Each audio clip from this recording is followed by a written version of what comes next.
Wow, Mia, you look fabulous today. Do you want to show everyone what you're rocking on your face? Wow. For those listening, definitely head over to our YouTube channel to check out Mia's beautiful face paint for today. I won't give away what she's dressed as, but it's definitely a vision in rainbow. Mia, do you recall who we're going to talk to today? Nora. Nora. And where did Nora just get back from? Hershey's Chocolate World. Hershey's chocolate. Hershey's chocolate. You ready to do it? Should we make some butterfly wings?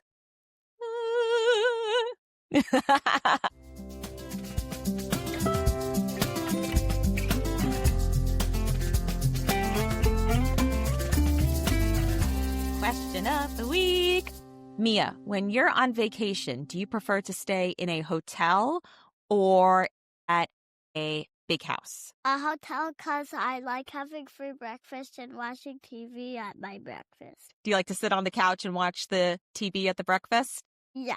What hotel did you do that in? Do you remember where it was? The Hilton. The Hilton. In New Jersey. In New Jersey. It really helped us to have that suite at the Hilton with the free breakfast and the TV in the lobby. That worked out really well for our family. I forgot to ask, since this week is Thanksgiving, what is your favorite food? What is your favorite Thanksgiving food? Pumpkin pie. Pumpkin pie. And what do you do when the pumpkin pie is all gone? I eat it again. You eat it again? Do you remember the famous video of what happened when you ran out of pumpkin pie? Yeah. Could you show me? Pumpkin pie. That's probably Nora when all the Hershey's chocolate ran out. Okay, let's talk to Nora now.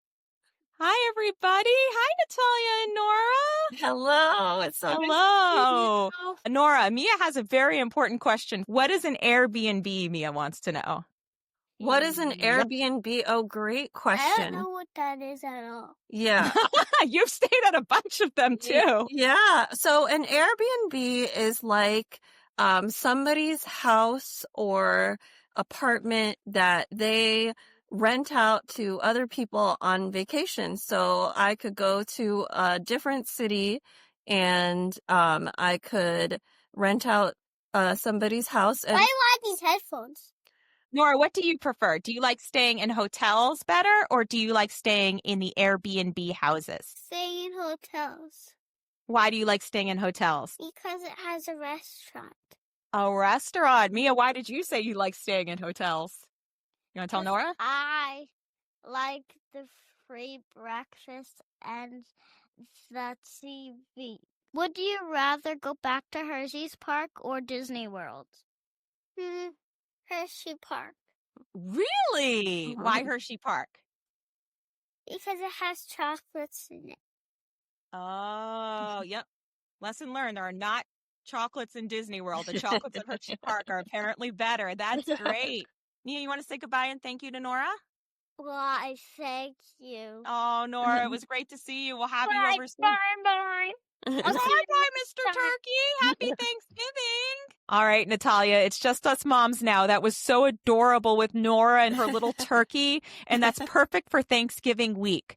You are one of my friends who has traveled the most during Thanksgiving week. Can you tell us about some of the trips you've taken, what type of transportation you've used, and how you keep Nora calm traveling on such a crazy weekend? Well, lately we have mainly been traveling by train. Thanksgiving, we typically go up to Long Island to see my in-laws, and we've done traveling by car, especially before Nora started school, and so we were kind of flexible in terms of when we left. But now that we're a little bit more constrained and are traveling more during the high traffic times, we love to take the train, and the great thing about that is it's just really relaxed on the train. Nora doesn't get carsick on the train, and we always arrive feeling so much better than when we take the car. We always used to get stuck in traffic. So especially in Long Island, even not on Thanksgiving, it's terrible. So Thanksgiving, I have this memory that's traumatic from getting stuck in traffic on the way out to Long Island. Are there techniques you've learned to work around that over the years? Because part of the theme of this episode is all the Airbnb and weekend getaways that you all have done? A couple of strategies that we use is, while we are fairly lax about screens when we're on vacation, we are using the tablet less in the car, and instead we listen to podcasts and audiobooks. And I think taking away the like visual, thing that she has to look at reduces the car sickness. And then being careful about how we drive. I myself am a long time sufferer of car sickness, so I kind of know don't stop and start a lot if you're able. Obviously, in traffic it can be hard, but if you're able to like just keep it as smooth as possible, and just try to not make super sharp turns quickly, things like that. And Yep. opening the windows is something we try to do. So Yeah. since the train seems to be your preferred method of transportation now over Thanksgiving, how do you find a good price on the tickets? Is there a time that you prefer to buy? We take Amtrak, and I have to give a lot of credit to my husband because he is so on top of this. And many, many months ago, he bought tickets for Thanksgiving, and the amount we paid was like a very small fraction of what the tickets were going for the last time he checked. So if you're able to plan ahead, especially for something like Thanksgiving, you really can get some very good deals on Amtrak. All right, I need to apply that because every time I've tried to take Amtrak on Thanksgiving, the tickets have just been sky high, and I'm definitely looking for those money-saving tips. Oh, yeah. So let's get into the Airbnb of it all because, as I told me in our introduction, you all are historically, now we're going to get into why this has changed, but you all historically were the queens and kings of the Airbnb weekend getaway. How did you all get into doing so many weekend trips from the DC area? Well, how did we get into it? Again, I just give a lot of credit to my husband, Naeem. He gets all these great ideas. I think just looking online, he finds places that have a few interesting things to do, and so it gives us some options when we get there. Did weekend trips before Nora was born, and it was always just so nice to get away, and he could find good deals just by going to places that are not like the most high in demand vacation places. Just even going out to Virginia, to Shenandoah, it's just a really nice thing to do on a weekend, and gives our brains a break from all the stresses. Just like sometimes even being at home, you just look around and you think of all the things that you have to do, but when you get away, kind of that all sort of fades away, and it's fun. Yeah, especially being here in the city, getting out into nature is so nice. We'll definitely get into some of the destinations that were your favorites versus others that pose challenges. But first, let's talk Airbnb. What about staying in Airbnbs worked so well for you all for so long until it didn't? It's funny. I've been thinking about this, and I feel like there have been a few Airbnb trips that just worked out super well. You're kind of always chasing that great experience that you once had. And then there are these times when things just don't work out. Recently, this wasn't an Airbnb, it was a Vrbo, but very similar process and structure. And we got a message a couple of days before we went to the beach saying that the air conditioning wasn't working and we should probably cancel our booking. And when you've planned a beach trip for so many months and you have to cancel it and you have to find something at the last minute, not a good experience. And there are all these stories you see online, and I don't know if this was the case with our host, but you hear these stories of people who they book something ahead of time and then they realize they can get a better price, so they just cancel the booking that somebody made ahead of time, and they can get more money from somebody else who books last minute. And it's, from what I have heard, this is something that is happening a lot, and there's not a lot of protections for the people who made that booking that's getting canceled. So again, I don't know if that is what happened in our situation, but it was certainly a problem. And we kind of, after that, we prefer hotels for the certainty of knowing that we're going to have a place to stay. I had never heard that story, and I didn't know this was going on. Wow. Yeah. That is awful. Yes, I it was. feel so bad for you, and poor little Nora with her beach vacation too. I mean, poor Right. Nora, poor you guys. Fortunately, we were still able to go. We found a motel that we were able to stay at, and it was clean and it worked, but it wasn't ideal and it was stressful. And it's not an experience we want to repeat. Some other situations we've had is booking an Airbnb that was supposed to be a private one, and then it turned out the host was actually staying in that space with us. This actually happened on our honeymoon. So the host realized it was not really going to work, and we were able to get a refund, but that was one of those things many years ago that happened. Other things that have happened with these is just the amount of work you have to do. The checkout, you're like almost like doing a bunch of cleaning on your vacation. It's not the most fun thing and can be very stressful. This is all new to me because for our listeners who don't know, I have historically been anti-Airbnb. And I was getting into this conversation with my sister-in-law too. Hello, Rachel, if you're listening. I see the advantages of Airbnb if you are bringing pets or if you are staying with a very large group. But if you're a family of 4 or under, or you don't need two or multiple rooms. Airbnb doesn't have loyalty programs. I worry about if the house is going to be toddler safe.